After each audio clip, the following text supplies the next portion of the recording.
This is John and Steph with another episode of Mindful Motion. Today we're going to address how to resolve some lower back issues. It's typical in our society that we have a lot of lower back issues because of our constant sitting. We're sitting so much that the psoas muscle, the hip flexor muscle, becomes short and weak.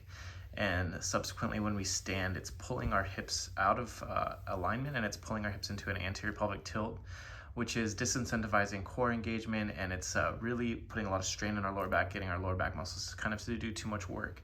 So what we're gonna address here is how do we open up and create more mobility in our anterior hip in the psoas, the hip flexor.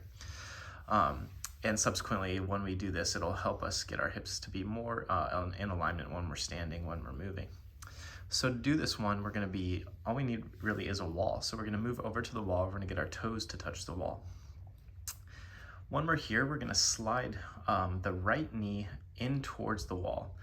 Ideally, we're gonna get the knee all the way into the wall, but if you have a hard time doing this, just move your knee away from the wall a bit and try to work from that point.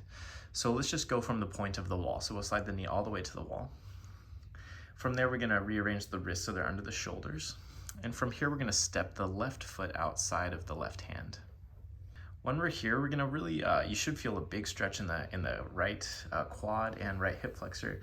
But the goal is to create mobility, right? Which means we wanna create strength in our end range of motion. So we wanna really fire up the right glute muscle here. And you start to feel the abs somewhat as well. But when we're here, we want to get the hip into the wall. So we want the glute to touch the heel, and we want to keep that glute activation still firing this whole time. So only go as far as you can, whereas you feel the right glute, right? That's kind of a really important facet of this stretch.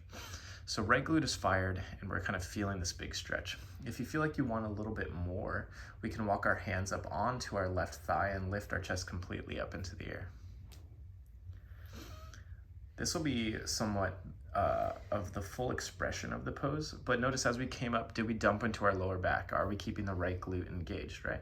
So really tuck tailbone, squeeze right glute, and you should feel the best kind of stretch we can achieve in the right quad and in the right hip flexor. Very intense pose, so just do what you can. Like start with the knee away from the wall, work your knee towards the wall, start with the hands on the floor, then work your way with your hands up on the knee. From here, we can bring the hands back down. We'll just work, it's always nice to kind of combine things, work some spinal mobility here. So we can take the left hand on the left thigh. I like to throw this one into this movement a lot. And I just rotate the left shoulder up and find a nice twist of the thoracic spine. All the while, deep breaths as usual. And yeah, enjoy. I mean, this is something you can do at work. If you're sitting for an hour, go to the wall and do this for a minute each side. And it'll help incredibly with lower back issues. Yeah, it's easy, just use the wall. So many great things we can do. So yeah, thanks guys. This was another episode of Mindful Motion with John and Steph. And yeah, hopefully you can use these things to just, get out of pain and feel better and be happy. Have a good one. Bye-bye. Make sure you do the other side. Yeah, do both sides. Bye.